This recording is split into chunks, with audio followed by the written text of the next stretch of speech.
is going on, ladies and gentlemen? I'm MultiKillsHD, and today I'm going to be bringing to you a more serious topic, I guess you could say.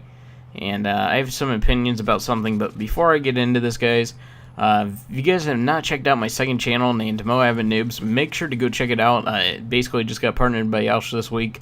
Partner background is up. It looks amazing. The channel's about to start to take off very soon. It's going to be 2 Moab commentaries, or 1 Moab and 1 nuke commentary a day, or 2 Moabs, or just 2 nukes a day. It's going to be mix and match, whatever one I feel like for the day, really. But anyways, I'm going to be doing that challenge of 2 Moabs or 2 nukes or whatever you want to mix and match for 1 year straight. So that video at the end of it should have over 700 Moabs and nuke gameplays in 1 year's time. So make sure to check out that channel, guys. It hasn't really gotten a lot of attention, and I really think that channel is going to take off, and you don't want to miss this, guys. And so let's get right into the commentary. And basically I'm going to be talking about something today that's basically in the NBA, and it's a player named Jeremy Lin. Now, Jeremy Lin, if you guys have not followed him, I'm sure not a lot of you guys have heard of him, but maybe recently you started to hear a little bit of this and that about him, and that's what a lot of people have been hearing about him, basically.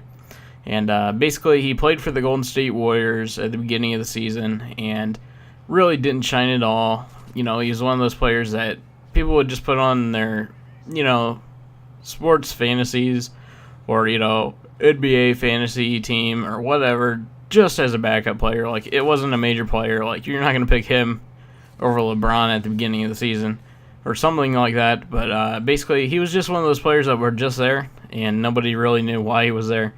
He would do a little bit of work. He wasn't really terrible, really wasn't good. And in high school he ended up winning the state championship for his team, and I think it was the last shot he made that actually made them go through, and they actually won the finals. But that's the only time he really shined up until that point. He went to Harvard College, really did absolutely nothing there on the basketball team. I think he had a high score of about 17 points, and basically at the beginning of this year's season, he was living on his brother's couch, really had no money. I don't know how he didn't have any money after graduating from Harvard and whatnot. But that's basically it, guys. He really didn't have that much money. He wasn't really shining. Really wasn't playing that good or anything like that.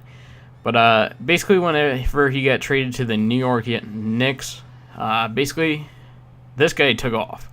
And I believe he's broken a lot of NBA records already. I mean, basically he went from being one of the worst players in the league to a Kobe Bryant. And he actually beat the Lakers with 38 points in that game, which not a lot of people can say that they've ever done. I don't even think LeBron has ever even dropped 38 points on the Lakers. Don't quote me on that, but I'm pretty sure I've never remember the whole time him ever getting 38 points on the Lakers.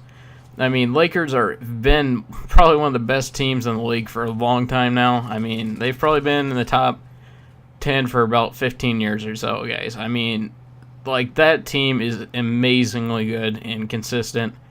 And then just to have a guy that really hasn't shined at all come in there and get 38 points in one game just to start out, that is pretty amazing if you ask me, guys. And basically this guy is starting to take off. I mean, he's gotten 104 points in, I believe, 4 games or 5 games. I don't remember which one, but he broke a record for the most points scored in 4 or 5 games. It's one of the two.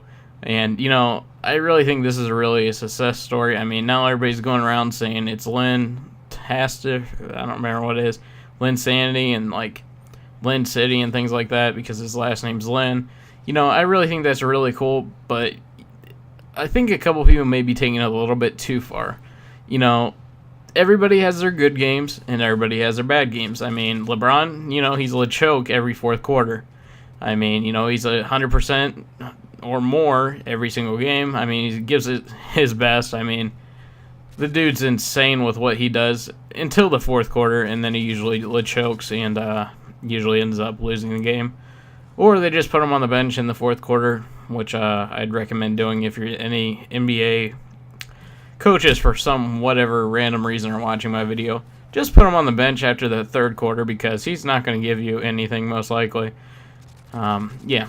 And basically Jeremy Lin, I think, is getting a little bit too much attention. He really hasn't shined for that much basically a period of time. So I wouldn't say that he's one of the best yet, but I do think that this guy has a lot of potential, guys, and I really do think in the future you guys will be hearing a lot more about Jeremy Lin. I mean, right now if you go to any news station, CNN or whatever, you're going to hear about Jeremy Lin. And, you know, I think that this guy is going to be taking off soon. I don't think he's going to be the next LeBron or Kobe in the near future. But I think he's going to be resembling Steve Nash, if any of you guys remember who he is. He's been a really, really good player. And he has his moments of good and bad, like any other player. But I think it's really kind of cool to have a success story like Jeremy Lin. I mean, not really shining ever in your career and then start taking off against one of the better teams. I really think that's a really good success story, guys. And right there, I get 30 kills and 2 deaths and TDM, and right there my Reaper kills a guy. And I believe if that happened to me, I would rage quit. Anyways, guys, I'm MultiKillsHD. I'm out.